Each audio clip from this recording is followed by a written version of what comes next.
நட்சத்திரங்கள், ஸ்டார்ஸ் நம்ம எல்லாருக்குமே ரொம்ப ஃபேவரட்ல. சின்ன வயசுலேருந்தே நம்ம எல்லாரும் இதை பார்த்து ஆச்சரியப்பட்டிருப்போம், பிரமிச்சிருப்போம். நைட் ஸ்கையை பார்க்கும்போது நம்ம நடந்து போயிட்டு இருந்தாலும் சரி, இல்லை ஏதாவது வண்டியில் போயிட்டு இருந்தா கூட அதில் இருக்க ஷேப்ஸு, வித்தியாசமாக இருக்கிற அந்த மின்னிட்டு இருக்க நட்சத்திரங்களை பார்த்து ரசிச்சிருப்போம். ஸோ இதெல்லாம் எவ்வளோ தூரத்தில் இருக்கு? இந்த ஸ்டார்ஸும் சூரியனும் ஒன்று தான் நம்ம எப்படி கண்டுபிடிச்சோம்?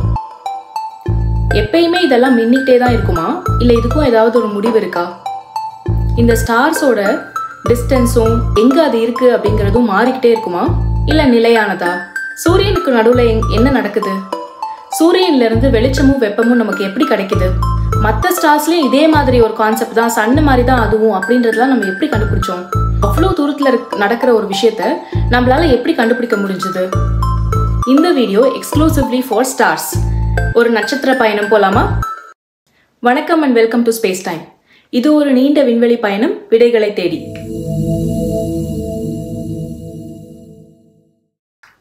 ஆயிரம் காலமா சூரியனை பார்த்து ஆச்சரியப்பட்டிருக்காங்க மனுஷங்க. மனிதர்கள் ரொம்ப முன்னாடி காலத்துல இருந்தே எங்கிருந்து இதுக்கு இவ்வளோ வெளிச்சமும் வெப்பமும் வருது, ஒருவேளை இது ஒரு கடவுளா இருக்குமோ, நம்ம எல்லாரையுமே ஆட்டி வைக்கிற ஏதோ ஒரு ஆப்ஜெக்ட் இந்த ஸ்கைல இருக்கு அப்படின்னு தான் அவங்களாம் அப்ப நினைச்சாங்க. ஏன்னா அதுல என்ன நடக்குதுன்னு தெரிஞ்சுக்கிறதுக்கான டெக்னாலஜி அப்ப நமக்கு கிடையாது. போக போக 17ஆம் நூற்றாண்டு 18ஆம் நூற்றாண்டுல ஆராய்ச்சியாளர்கள்லாம் யோசிக்கிறாங்க, ஒருவேளை இது நம்ம வீட்டில் எரியிற விறகடுப்பு இருக்கு இல்லையா, அந்த விறகு மாதிரி ஏதோ ஒன்று எரிஞ்சிட்டு இருக்கோ, வானத்துல ஏதோ ஒன்று எரியுது, அதுலேருந்து வர வெப்பமும் வெளிச்சமும் தான் பூமிக்கு கிடைக்குது அப்படின்னு அவங்க நினைச்சாங்க. அதை தொடர்ந்து 19ஆம் நூற்றாண்டு அந்த காலகட்டத்தில் சில சயின்டிஸ்ட் எல்லாம் என்ன சொன்னாங்கன்னா, நிறைய விண்கற்கள் இல்லைன்னா ஸ்பேஸ்ல இருக்க பொருட்கள்லாம் சூரியன் மேல விழுந்துகிட்டே இருக்கு, அதனால ப்ரொடியூஸ் ஆகிற ஒரு அனல் ஹீட்டால அது எரிஞ்சுக்கிட்டே இருக்கு, அங்கிருந்து தான் நமக்கு வெப்பமும் வெளிச்சமும் கிடைக்குதுன்னு ஒரு ஹைபோதசிஸ், ஒரு அனுமானத்துல அவங்க எல்லாம் சொன்னாங்க. 19ஆம் நூற்றாண்டு நடுவுல கெல்வின் ஹெல்ம்ஹோல்ட்ஸ் அப்படிங்கிற 2 சயின்டிஸ்ட் என்ன சொல்றாங்கன்னா, சூரியனோட ஈர்ப்பு சக்தி இருக்கும் இல்லையா, தன்னோட கிராவிட்டி, இதாலேயே அது கண்ட்ராக்ட் ஆகுது, சுருங்குது, இந்த சக்தியால தான் ஹீட்டும் லைட்டும் ப்ரொடியூஸ் ஆகுது, ஸோ கிராவிடேஷனல் கண்ட்ராக்ஷன் தான் காரணம் இப்படின்னு ஒரு தியரியை முன்வைக்கிறாங்க, ஹைபோதசிஸ்ன்னு சொல்லலாம். ஆனா இதுக்கு என்ன சொல்ல முடியலன்னா, இந்த சக்தியால ஒரு 1000 காலங்களுக்கு அந்த சூரியன் ஒளிரும், பட் ஒரு பில்லியன்ஸ் ஆஃப் இயர்ஸ்க்கு சன்னுக்கு எனர்ஜி அவ்வளோ ப்ரொடியூஸ் ஆகாது இந்த கிராவிடேஷனல் கண்ட்ராக்ஷனால. அப்படிங்கிறதுனால இந்த தியரியும் பெருசா அப்ப பேசப்படலை. 1920s இந்த மாதிரி பீரியட்ல Einstein E is equal to mc² அப்படின்னு ஒரு ஃபேமஸான ஈக்குவேஷனை கண்டுபிடிக்கிறாரு. இதுல இருந்து என்ன சொல்ல வராரு? மாஸ்ல இருந்து எனர்ஜி கிடைக்குது, ஒரு அணுவை பிளந்தா அதுல இருந்து எனர்ஜி வருது இப்படின்னு சொல்றாரு. ஸோ நம்ம எல்லாருக்குமே ரொம்ப ஃபேவரட்டான சயின்டிஸ்ட் இவரு. ஏன்னா அவர் கண்டுபிடிச்சிருக்கிற, அவர் எழுதி வச்சிருக்கிறது எக்ஸ்பெரிமெண்ட் எல்லாம் பண்ணாம தியரியா அவர் கண்டுபிடிச்சது இன்னைக்கு வரைக்கும் ப்ரூவ் ஆகிட்டே தான் இருக்கு. அதுல ரொம்ப ஃபேமஸான ஈக்குவேஷன் தான் இந்த E is equal to mc². இந்த காலகட்டத்தில் தான் தெர்மோ நியூக்ளியர் ஃபியூஷன், அதாவது 2 ஆட்டம்ஸ் ஒன்னா சேர்ந்து இன்னொரு பெரிய ஆட்டமா உருவாகும் போது மிச்சம் இருக்கிற எனர்ஜி ரிலீஸ் ஆகும். இந்த எனர்ஜி ரொம்ப ரொம்ப பெருசு அப்படின்றத சயின்டிஸ்ட் கண்டுபிடிக்கிறாங்க. அதாவது ஒரு ஆட்டம்குள்ள இருக்கிற புரோட்டான், நியூட்ரான், இந்த மாதிரி விஷயங்களை பத்திலாம் நிறைய நமக்கு தெரிய வருது. ஒரு புரோட்டானும் சேரும் போது என்ன நடக்கும், ஒரு ஹை எனர்ஜி ரியாக்ஷன் அங்க நடக்கும். நம்ம நினைச்சு பார்க்க முடியாத அளவுக்கு எனர்ஜி அந்த ஆட்டம்குள்ள இருக்கு அப்படிங்கிற விஷயம்லாம் அப்பதான் தெரிய வருது. ஸோ ஏற்கனவே சொன்ன மாதிரி கிராவிடேஷனல் கண்ட்ராக்ஷனோ இல்ல இந்த மாதிரி ஃபியூஷனோ சேர்ந்து தான் சூரியனுக்கு பவர் கொடுக்குது அப்படிங்கிறத சயின்டிஸ்ட் எல்லாம் ஒரு ஹைபோதசிஸ்க்கு வராங்க. இப்ப நீங்க நினைக்கலாம், இதெல்லாம் சும்மா ஒரு அனுமானமா இருக்கலாம்ல, நம்ம என்ன சூரியனை போய் தொட்டு பார்த்தோமா இல்ல கிட்ட போய் பார்த்தோமா, எப்படி இதெல்லாம் கண்டிப்பா உண்மைன்னு நம்ம நம்புறது, அங்க ஃபியூஷன் தான் நடக்குது அப்படிங்கிறது நமக்கு எப்படி தெரியும்? இப்படிங்கிற கேள்விக்கு ஒரு எவிடன்ஸ் தான் ஸ்பெக்ட்ரோஸ்கோபி. 1900s அதுக்கு முன்னாடியோ பார்த்தோம்னா அஸ்ட்ரானமி புக்ஸா இருக்கட்டும் இல்ல ஸ்பேஸ் சயின்ஸ் சம்பந்தமா ஏதாவது புக்ஸ் எடுத்து இப்ப கூட நீங்க பழைய பப்ளிகேஷன்ஸ்லாம் எடுத்து பாத்தீங்கன்னா அதுல இப்படிதான் இருக்கும், இந்த நட்சத்திரம் அழகா இருக்கு, இது பெருசா இருக்கு, இது பிரைட்டா இருக்கு, இங்க இந்த கான்ஸ்டலேஷன் இருக்கு, இந்த நட்சத்திரங்கள்லாம் சேர்ந்து இங்க இப்படி ஒரு வடிவம் அமைக்குது, நம்ம வானத்துல பார்க்கும்போது இந்த இடத்துல இப்படி தெரியுது, இந்த மாதிரி டிஸ்கிரிப்ஷன்ஸ் தான் இருக்குமே தவிர ஸ்டாரோட லைட்ல என்ன இருக்கு, அதுக்குள்ள என்ன இருக்கு அப்படிங்கிற கான்செப்ட்லாம் அப்ப வளரவே இல்லை. ஸோ 20th செஞ்சுரியில தான் வந்து 20ஆம் நூற்றாண்டுக்கு அப்புறமா நம்ம கிட்ட இருக்கிற டெக்னாலஜி வளர்ச்சினால நம்ம ஒரு ரொம்ப அமேசிங்கான அற்புதமான விஷயத்த கண்டுபிடிக்கிறோம்.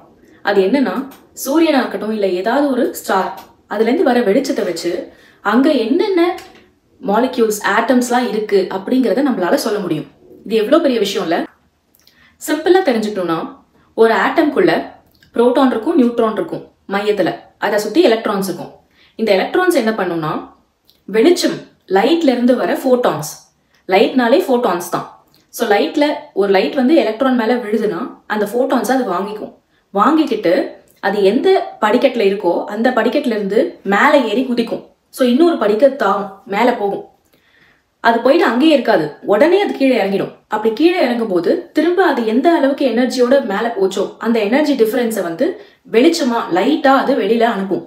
ஸோ இந்த மாதிரி ஒரு ஆட்டமும் டிஃப்ரெண்ட் கைண்ட்ஸ் ஆஃப் அந்த எனர்ஜி லெவல்ஸ் தான் வெளியில அனுப்பும். ஸோ எந்த அளவுக்கு எனர்ஜி லெவல் வெளியில வருதோ அதை வச்சு எந்த ஆட்டம் அந்த ஸ்டார்ல இருக்கு அப்படிங்கறத நம்மளால கண்டுபிடிக்க முடியும். இதுக்கு பேர் தான் ஸ்பெக்ட்ரோஸ்கோபி. இது கண்டுபிடிச்சதுக்கு அப்புறம் தான் நம்மளுக்கு ஃபுல்லா ஒரு எவிடன்ஸ் மாதிரி கிடைச்சது. என்னன்னா, சூரியன்ல இருந்து வர வெளிச்சத்துல நம்ம நிறைய பாக்குறது ஹைட்ரஜன் அண்ட் கொஞ்சம் ஹீலியம். இதே மாதிரி தூரத்துல இருக்கிற மற்ற ஸ்டார்ஸையும் நம்ம அனலைஸ் பண்ணுவோம். அப்பயும் நமக்கு தெரிஞ்சது என்னன்னா, அங்க இருக்கிறது என்ன, ஹீலியமும் ஹைட்ரஜனும் தான்.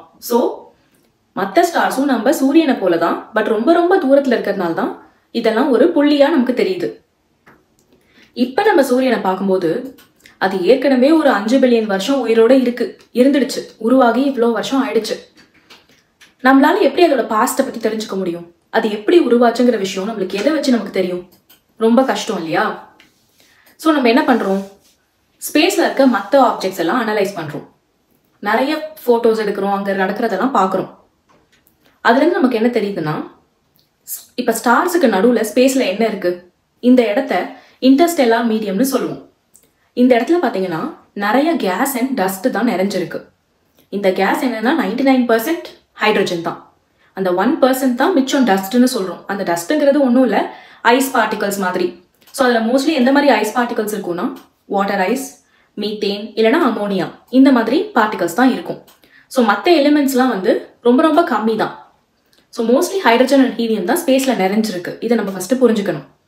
ஸோ இங்கிருந்து எப்படி ஸ்டார்ஸ்லாம் உருவாகுது அப்படின்னு பார்த்தோம்னா, ஒரு பெரிய கிளவுட் இருக்குன்னு நம்ம நினைச்சுக்கலாம். இப்போ எப்படி நம்ம பூமியில வந்து நிறைய கிளவுட்ஸ் இருக்கு, மேகங்கள் இருக்கு, அது அங்கேயும் இங்கேயும் மூவ் ஆகுது இல்லையா?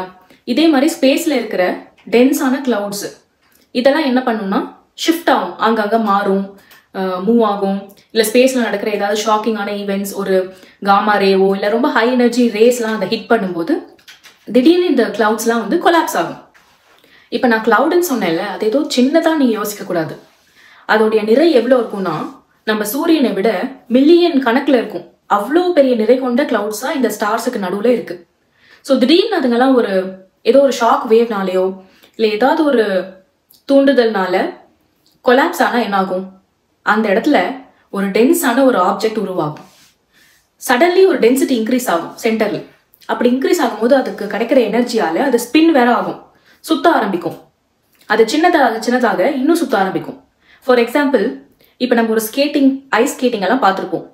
அதுல பாத்தீங்கன்னா ஒருத்தவங்க டான்ஸ் ஆடிட்டே சுத்துறாங்கன்னா அவங்க கையை விரிச்சு வச்சு சுத்தும் போது அவங்க மெதுவாக தான் சுத்துவாங்க. அவங்க கையை சேர்த்து வச்சாங்கன்னா ரொம்ப ஃபாஸ்டா சுத்த ஆரம்பிச்சிருவாங்க. ஸோ இது வந்து கன்சர்வேஷன் ஆஃப் மொமெண்டம்னு நம்ம சொல்லுவோம். இதே மாதிரி தான் அந்த கிளவுடும் சின்னதாக ரொம்ப ஃபாஸ்டா சுத்த ஆரம்பிக்கும். இந்த இடத்துல அதுக்கு டெம்பரேச்சர் ரொம்ப இன்க்ரீஸ் ஆகும். ஸோ இந்த மாதிரி ஒரு ஆப்ஜெக்டை நம்ம புரோட்டோ ஸ்டார்னு சொல்லுவோம். இன்னும் பிறக்காத ஒரு குழந்தைன்னு வச்சுக்கலாம்.